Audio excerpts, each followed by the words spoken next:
You're listening to It's Been a Minute from NPR. I'm Brittany Luse.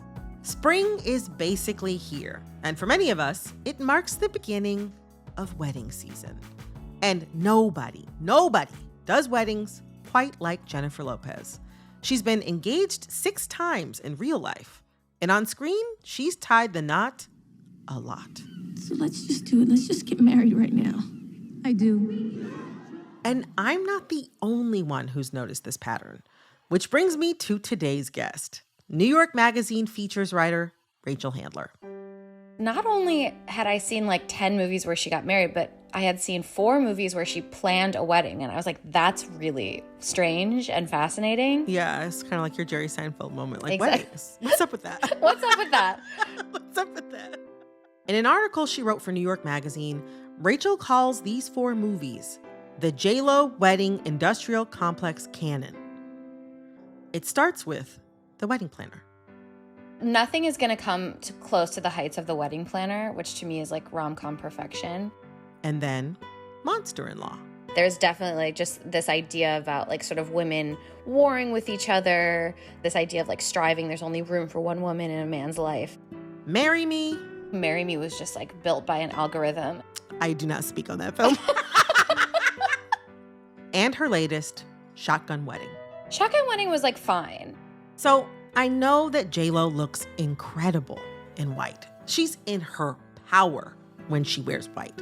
But Rachel says it's a lot more than that. We get deep into the messaging behind the J.Lo wedding industrial complex canon, looking at what these films do for J.Lo's brand and what they say about us. Rachel, welcome to It's Been a Minute.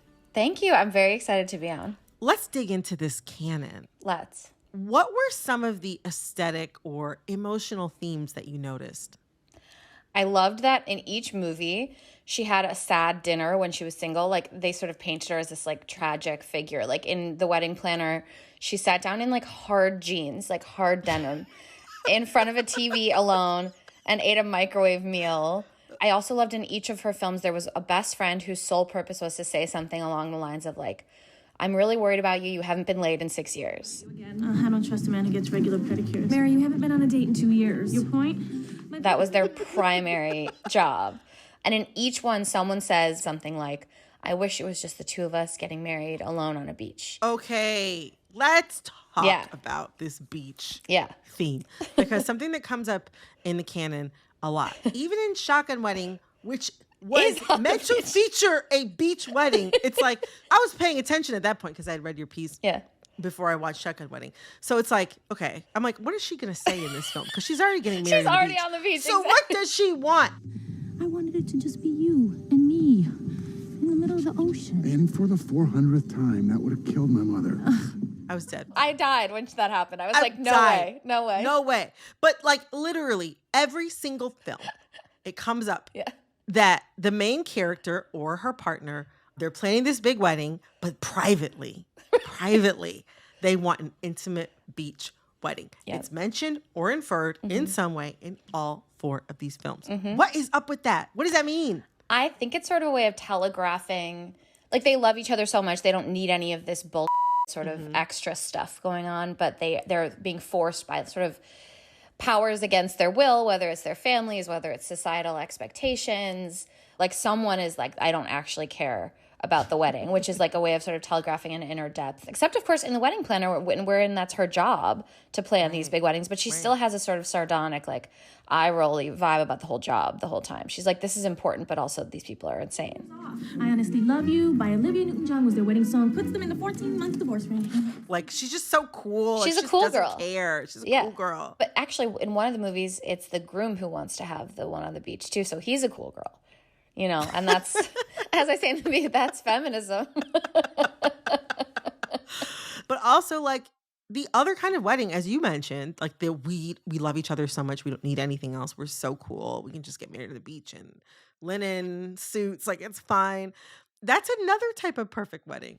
Oh, 100%. It's like an Instagram perfect, right? It's like, oh, we just went, the 2 of us, on this private beach. It all feeds into the same idea, really. Like, the real sort of like galaxy brain take is like, You can go to the courthouse, don't photograph it, don't tell anyone. That, if she's doing that in a movie, I'm like, all right, you know, she really does love this guy. But other than that, I'm like, all right, there's some part of you that really wants to have this wedding, this production. If a tree falls in the woods and no one's there to hear it. Exactly. If Jennifer Lopez in a film got married at court and invited no one, did it really happen? Well, that almost happens in The Wedding Planner. She like goes to the courthouse to marry her like weird childhood crush. Right, Massimo. Yep. She doesn't do it. She can't bring herself to do it. It's too sad. And you didn't get married. She's not married. She does not love me. She loves you, Steph. In your pre-interview with our producer, Liam, you mentioned that you also think that each of these films are distinct products of their eras. And I agree with you, and I love that take. But I want to hear more about that. Can you start with The Wedding Planner on that? So I think that The Wedding Planner has a very clear pre-9/11 sensibility. Right, because it ends so positively and like wraps up in this uncomplicated way.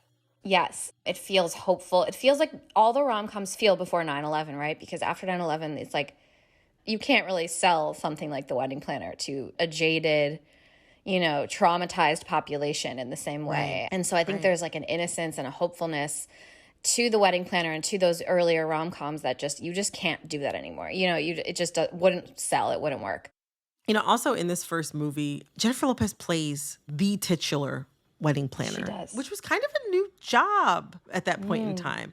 And that job is very much in service of the wedding industrial complex. Like, you know, 50 years ago, weddings weren't as big of a thing. Like, you wouldn't even get a wedding planner because they'd be planned by the bride's mother and possibly done at home. And yeah, it's interesting to me that the job itself was becoming glamorized right at the moment that Jennifer Lopez is playing the role of a wedding planner in a film. Absolutely. I think it's 2000 or 2001, but it feels really 90s. It feels really like father of the bride. Let's spend all our money on this one perfect day. Hey, wedding woman, you did some job. My girl's gonna knock 'em dead. Aren't you, Sligo?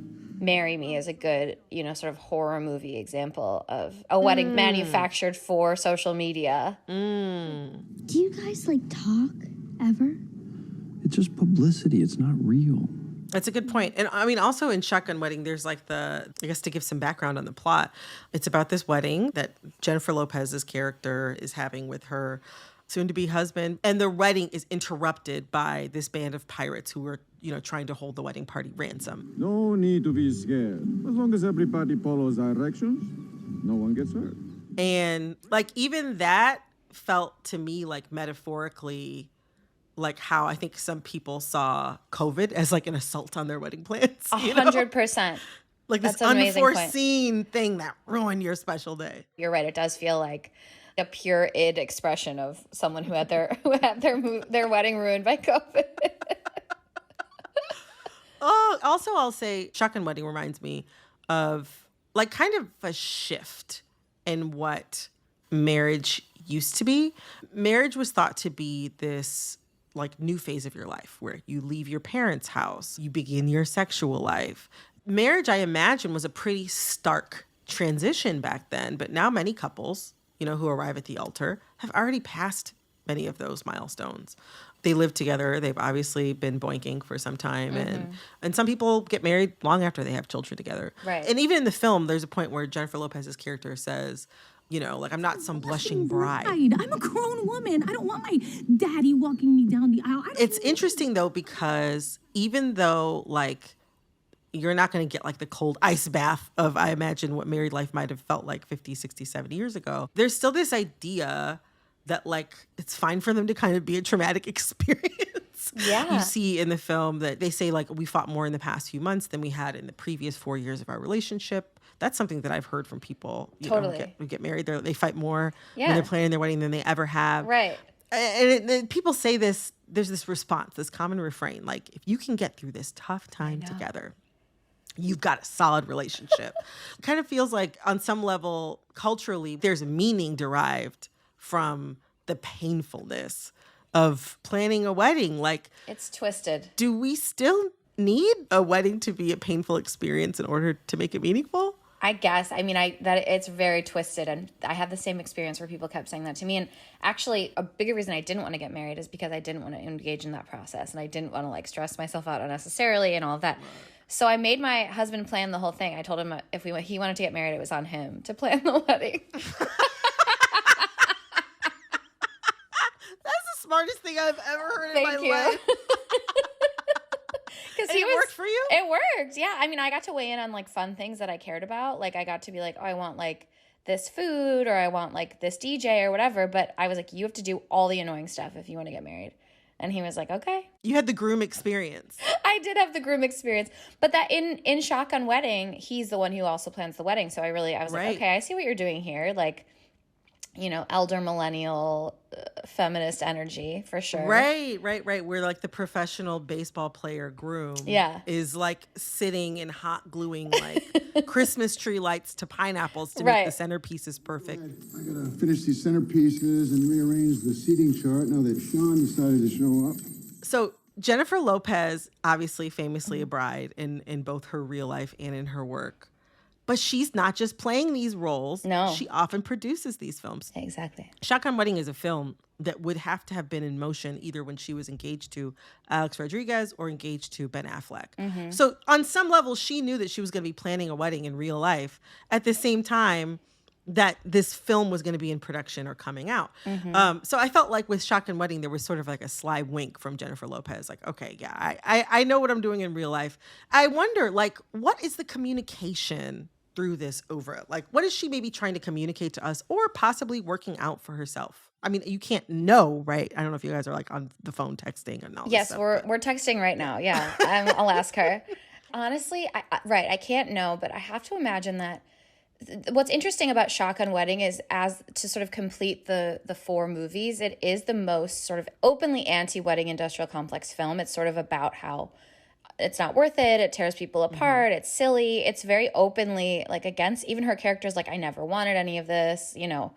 And so I think on some level, she must be grappling with what that means and why she's so compelled to have these weddings over and over, to have these giant productions over and over. I'm sure she's like on a subconscious level exploring that. So, I think she's got levels. Coming up, what J.Lo gets out of perpetual bridehood and why we need different kinds of stories about love. Stay with us. We've been talking. I got married last year. It seems that you got married very recently. And I don't know what your experience was as somebody who kind of took a backseat to their wedding planning, but I can attest that much of the modern messaging around being a bride, which really turned me off and made wedding planning miserable for me, is the idea that you can be a princess or a celebrity for a day. Oh, God. But Jennifer Lopez is she's obviously already a celebrity. Yeah. But she's also already functionally a princess. I was going to say that. Every day. She's very rich, and she doesn't need one as a display of wealth. Yeah. Which is what weddings definitely can be for a lot of people. Absolutely. What might a person like J.Lo get out of being a bride, like on screen in that way, or wanting to be seen as being a bride? I really think she sees these weddings as a direct expression of like love and worth. We've all followed J.Lo. We've all wanted her to be happy, yes. we're all like rooting for her, and I think now she seems like she's happy with Ben, and that's great, but it took her, 4 marriages to figure that out. And I really think she's like an old school, like she thinks that a big wedding is incredibly romantic. It feels like the natural endpoint of the idea that like success is nothing unless you have somebody to share it with. Yes, which is my favorite Beyonce quote, by the way, where she says like, I don't remember the exact quote, but she talks about like, what's the point of any of this if you don't have someone to share it with? And I think it's fascinating to look at these movies, juxtaposed with her life and think about, what is she like roiling over at 3 a.m? I wonder, looking past the personal, what does being a perpetual bride mean for J.Lo's brand? Maybe part of it is that to sell the idea of J.Lo, right? It's like the personality, the persona that is J.Lo. I think she's like an amazing actress who doesn't often get parts that are worthy of her. Like think about Hustlers. She's so good in Hustlers. We gotta start thinking like these Wall Street guys. You see what they did to this country? They stole from everybody. You ever think about when they come into the club? That's stolen money. She rarely gets to do something like that. And I wonder if like she's sort of leaning harder into this rom-com J.Lo persona as she gets older because she feels like that's where she's going to get the most roles or have the most success. And part of that is this concept, like you're saying, of being like this traditional girly bride who's selling that fantasy to people. I don't know. I haven't actually thought about that. I hadn't thought about that way. Like she's not getting the Amy Adams phone calls. Exactly, which is crazy. I love her range too. You know, I love Jennifer. I love her in Enough. I love when she, I love when she gets to hold a gun. You know, I was going to say, I'm like, maybe that's the next article. Well, I said in Shotgun Wedding, I was like, this marries the two genres. She holds a gun and she gets married. You know, we spent a lot of time in this conversation parsing J.Lo's artistic messaging, but she's releasing these films into an adoring marketplace. So what are these films telling us about ourselves? Oh my God. I mean, this is where it gets a little dark for me. I do think it's a little bit malevolent to make these movies over and over. Especially to sell this fantasy over and over to like a rapidly dying globe where, we're in the middle of a pandemic and an economic crisis. And I do think there's obviously a massive place for escapism and humor and joy, of course. But like, what does it tell us about ourselves when we just want to keep watching the same movie over and over again, where like a beautiful, very wealthy woman has like an amazing wedding to the man of her dreams. And like I said, it's unimaginative at best. It's claustrophobic at worst. Like it's worth questioning. It's worth questioning everything. As I was writing this piece, I was thinking to myself, like, damn, like we need some new myths. We need some new stories. I'm like wondering, what does that even look like? I mean, maybe it looks like, the woman who refused a wedding for 17 years. I don't know. And gets her husband to plan the entire thing. I think a lot about, this is going to get like a little maybe pretentious, but Elif Batuman wrote a profile of Celine Sciamma in The New Yorker that I think about the filmmaker. all the time. Yes, who did Portrait of a Lady on Fire. And she talked about this idea of like female storytelling. What does it look like when a woman, the traditional arc of a movie, the hero's journey, is like the same exact as the arc of the male orgasm. Yes. And she talked about storytelling as a circle, female storytelling as a circle, sort of concentric circles getting smaller and smaller and going into the middle of a story. And that's the structure of Portrait of a Lady on Fire. It's not a male orgasm, it's a circle. It like changed my life. It changed my brain. And I think it's powerful to reimagine this type of thing. Well, I mean, it's interesting because, literally the height of a story in traditional storytelling is called the climax. Yeah. But, what is a wedding if not in story terms, the most climactic point of a relationship as we traditionally think about it? And the veil has been, I think, removed from most of society's eyes with regard to the fact that marriages, don't last forever. We all know that like the meaty, juicy, exciting parts of a relationship are the things that take place long after that climactic point has been reached. Exactly. And I do think, to sort of put a finer, more annoying point on it, I do think that like that these movies about two people finding each other, having this wedding, and then like going off into their lives alone, this is just sort of reinforcing this really toxic idea of American individualism that has arguably gotten us to the place that we're at now, at the sort of at the beginning of a crumbling empire, because we're not taught about the collective. We don't watch stories where the romance is about a group of people coming together and helping each other. It's about two people being like, and now we're going to buy our house and we're going to have our kid and we're going to live our little life alone. You know what I mean? Like love and success is so individualistic in these films, and we need to reimagine. I wish that we could move in the Celine Sciamma direction. Like I want a J.Lo Celine Sciamma collab. Well, Rachel, thank you so much for talking with me about this. This was like everything that I could have hoped for. Oh my God, me too. Waiting to unpack this. This was so fun. I would do this all day. This was really, really fun. And congratulations. You too. Thanks again to New York Magazine features writer Rachel Handler. Coming up, I have two of my wonderful colleagues who both happen to be planning their weddings right now, on for a game to decide which wedding trends are tired, wired, or inspired. Stick around.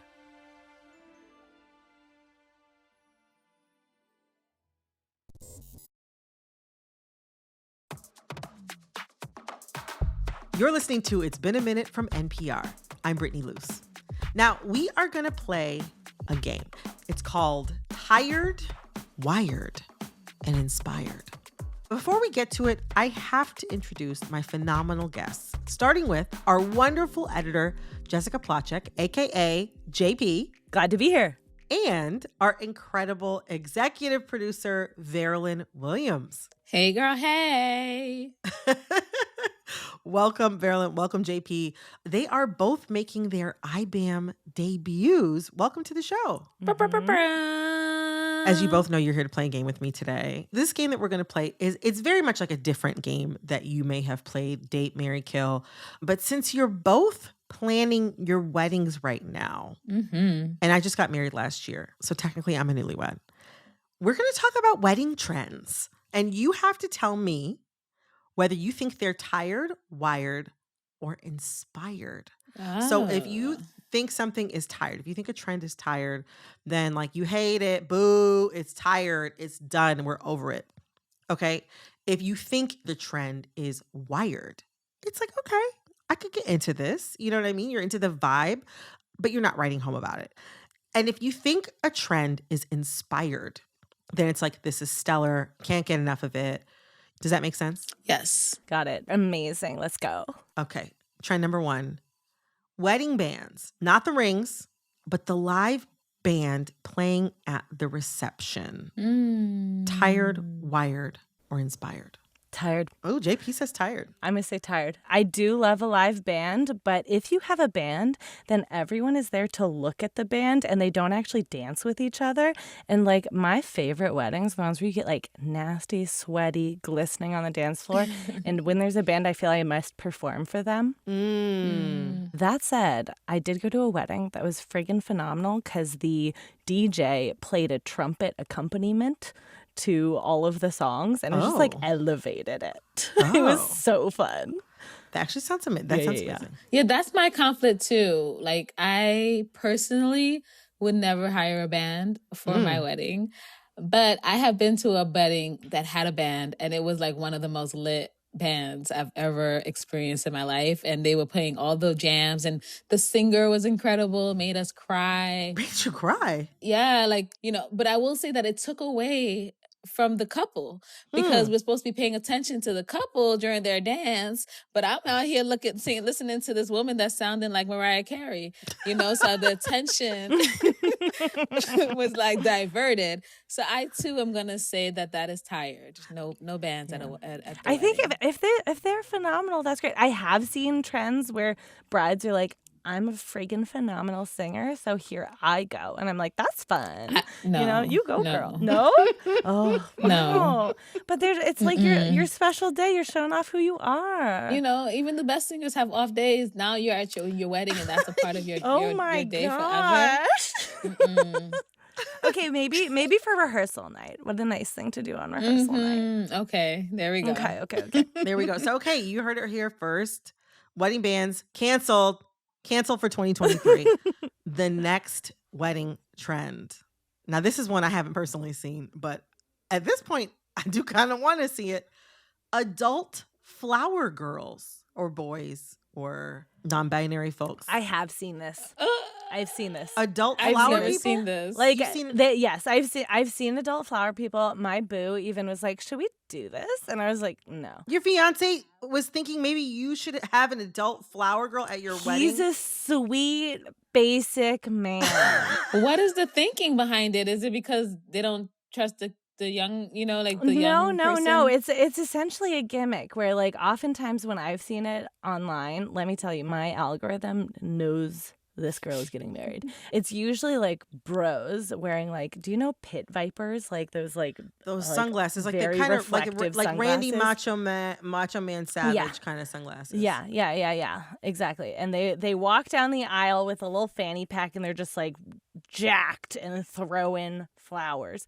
I think I would prefer a child flower girl. Yeah. I mean, I can understand that. And you're talking to someone that's literally going to the courthouse, so I'm opting out of all of it. There will be no aisle. So it's hard to wrap my mind around an adult person throwing flowers being jacked. So I'm gonna, say that this is also tired. A lot of tired We are some wedding picky trends. brides. Picky brides. Okay. So another one. On to the next. Destination or otherwise very expensive bachelorette celebrations. Tired, wired, or inspired? Inspired. Really? Yes. First of all, I love a good trip. And when else can you actually like get your friends to have to go somewhere with you? Because trying to plan a girls trip on a normal, at least in my friend group, can be a little bit of a thing. Like life be lifing. It's always a reason. People with babies, kids. So I'm gonna say inspired. Interesting. Inspired for the guilt and obligation.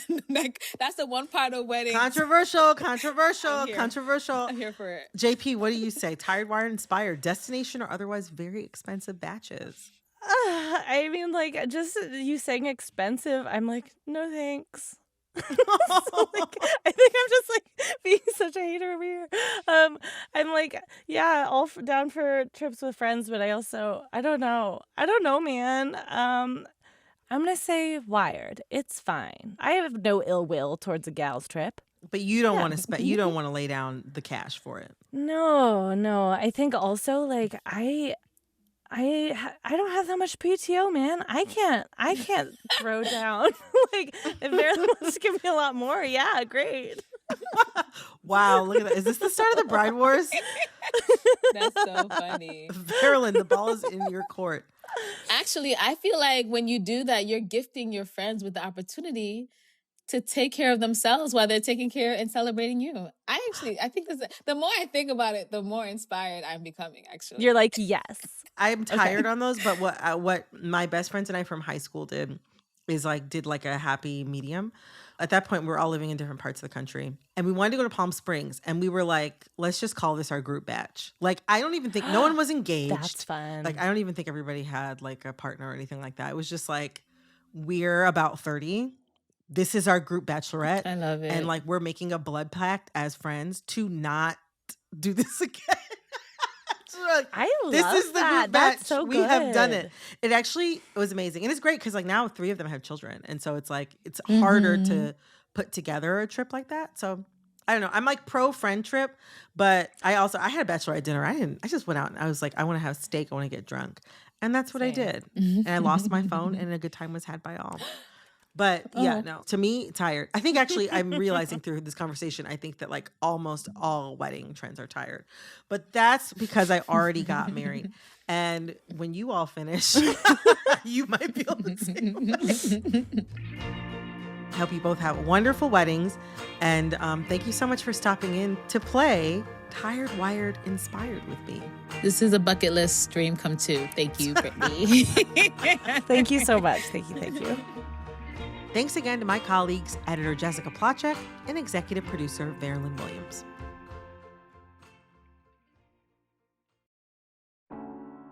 This episode of It's Been a Minute was produced by Liam McBain. Our editor is Jessica Plotchek. Our intern is Jamal Michelle. Engineering support came from Trey Watson. Our executive producer is Marilyn Williams. Our VP of programming is Yolanda Sanguini. Our senior VP of programming is Anya Grundman. Did you like this episode? Did it make you think of someone who just planned a wedding? Send this to them. Sharing our show with your friends helps get the word out, and we really appreciate it. All right, that's it for this episode of It's Been a Minute from NPR. I'm Brittany Luse. Talk soon.